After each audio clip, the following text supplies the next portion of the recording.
welcome to this DRM News Global Deep Dive. Glad to be here. Today, we're looking into, well, a pretty specific moment that blew up a bit online recently.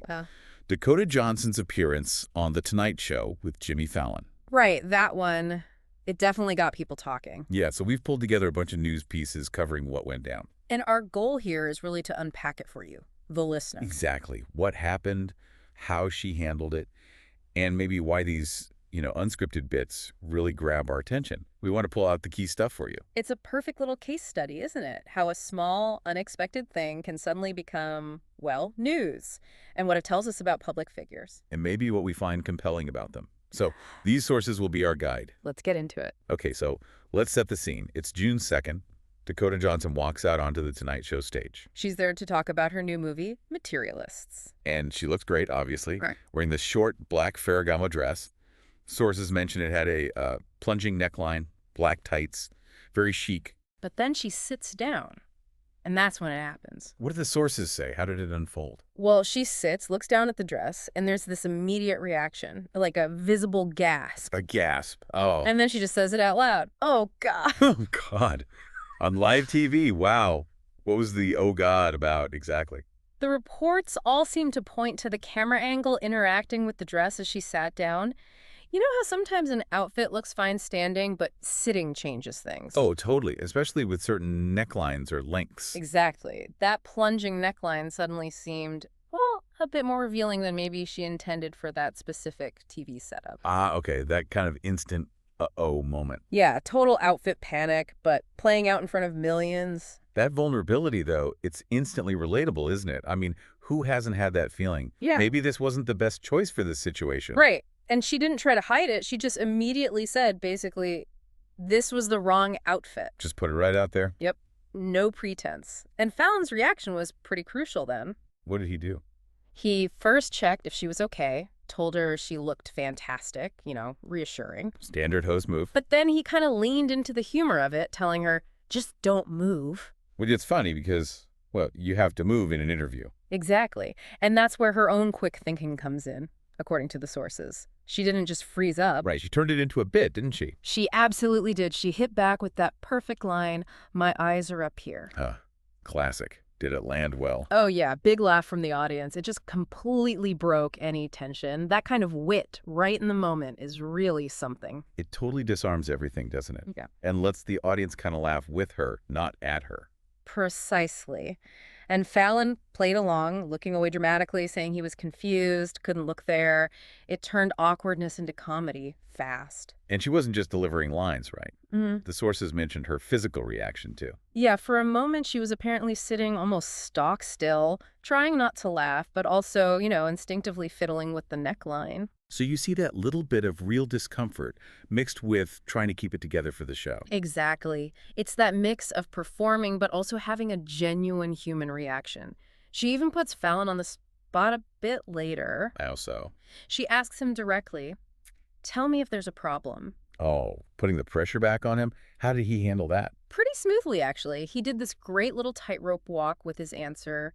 Something like, at this point, there's not a problem. Okay. Then a pause, and there's almost a problem, but not quite. Okay, so keeping the joke alive without making it too weird shows good chemistry between them. Definitely. Built on handling that unexpected moment together. And she kept the gag running herself, joking about, what was it, perfect posture. Yeah, I'll keep my posture real good and sitting up really straight. Yeah. And then she actually asked for a blanket. A blanket? Like, seriously? Well, probably jokingly, but playing into the whole situation. Yeah. And that led to Fallon's next move. Which wasn't a blanket, I take it. Nope.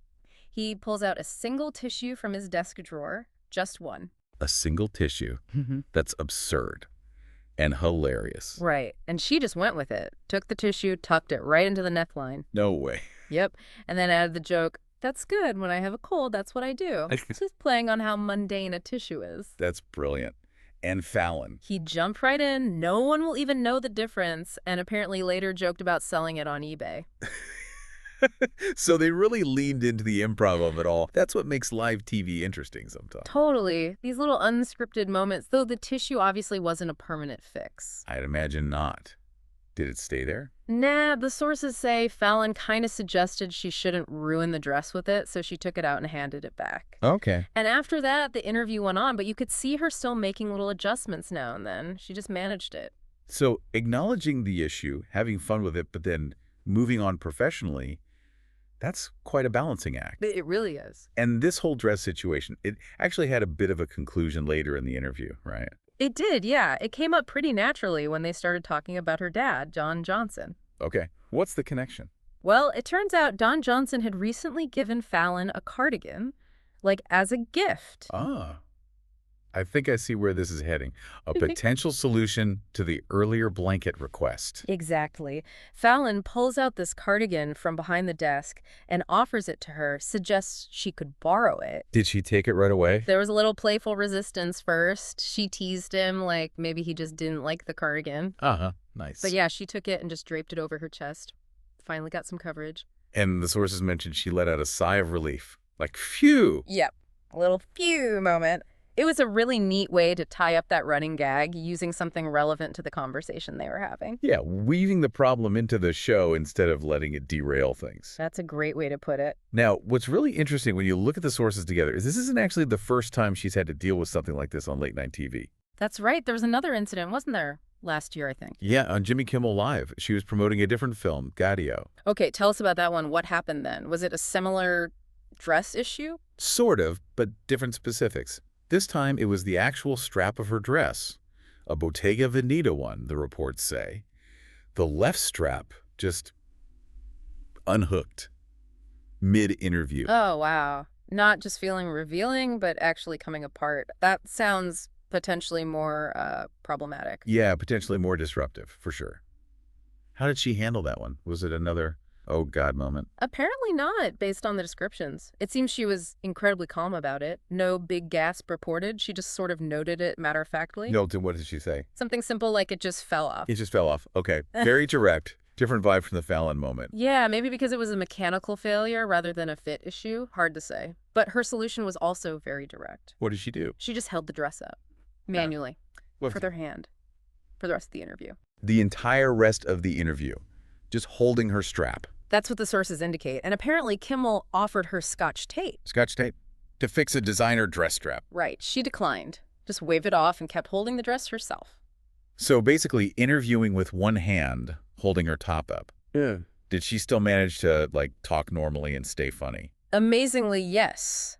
The reports mentioned she even joked about the bizarre pose she was having to hold. Uh-huh. Acknowledging the awkwardness again. Exactly. And then added this deadpan line, something like, "The movie is really good," even while clearly dealing with the dress distraction. That's pretty impressive, keeping the focus while physically managing a wardrobe malfunction. It really is. So if we compare these two incidents, the neckline thing on Fallon, the broken strap on Kimmel, different issues. Definitely different specific problems. But looking at how she handled both, there seems to be a consistent approach emerging. I think that's the key takeaway here. In both cases, what did she do? First, she acknowledged it right away. Didn't try to ignore it. Okay, acknowledgement. Check. Then she adapted immediately. On Fallon, it was through humor, props involving the host. On Kimmel, it was more practical, just physically holding it together. Right, different adaptations for different problems. And crucially, in both situations, she used humor.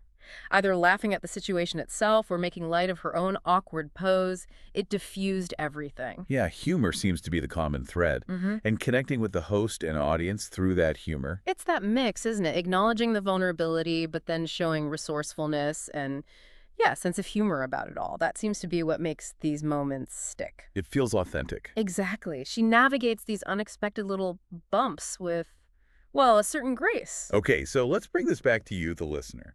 Why do we even care about these moments? Why does a dress strap breaking become news or a neckline adjustment go viral? Well, I think there are a few reasons these sources implicitly point to. First off, it's just relatable. Like we said, everyone's had an awkward moment. Sure, maybe not on national TV, but yeah. Exactly. Seeing someone famous who usually seems so polished deal with a little mishap in real time. It makes them feel more human, more like us. It kind of breaks down that barrier a bit. It really does. Yeah. And second, These unscripted moments, they show personality. Her quick jokes, her composure, making fun of herself. Yeah, You don't get that from talking points. that's true. It feels more real than a prepared answer. And we're drawn to that, aren't we? That feeling of authenticity. We want to see the person behind the celebrity image. Yeah, I think you, the listener, probably feel that too. And these incidents, even though they start with just a dress problem, they kind of become these mini lessons in handling the unexpected in public. How so? Well, she didn't freak out. She didn't shut down. She worked the problem into the situation, used it to connect. It shows grace under pressure, basically. Yeah, professionalism, quick thinking, using humor, all live on air. It's a peek at how someone stays in control and connects even when things go sideways. And laughing at yourself and with others, it just makes everything feel lighter and more engaging for everyone, including you watching at home. So just to recap for you listening, Yeah. we've walked through the sources detailing that initial, oh God, on Fallon, Yeah. the whole tissue situation, the eventual cardigan solution. And then compared it to that earlier Kimmel incident, the broken strap, her just holding it up and joking about her pose. And what we see across both is this pattern: acknowledging the issue, adapting quickly, and using humor and poise to manage it all. Yeah, she consistently turns these potentially embarrassing moments into something memorable, often funny, and definitely authentic. It really highlights an ability to stay present and connect even when things aren't going perfectly to plan. Turning hiccups into highlights, almost. Okay, so we've looked at what happened and how she handled it. Now, here's a final thought for you to maybe chew on after this deep dive. Go for it. Why are we, all of us, so drawn to these moments, these glimpses of unexpected vulnerability, the quick thinking, the authentic humor from public figures on live TV? What is our fascination, your fascination, with these moments where the perfect image slips just a tiny bit? What does that reveal about what we actually value, what we look for in the people we watch? That's a really interesting question. What are we seeking when we find these unscripted human moments so compelling? Something to think about. Thanks for joining us for this DRM News Global Deep Dive.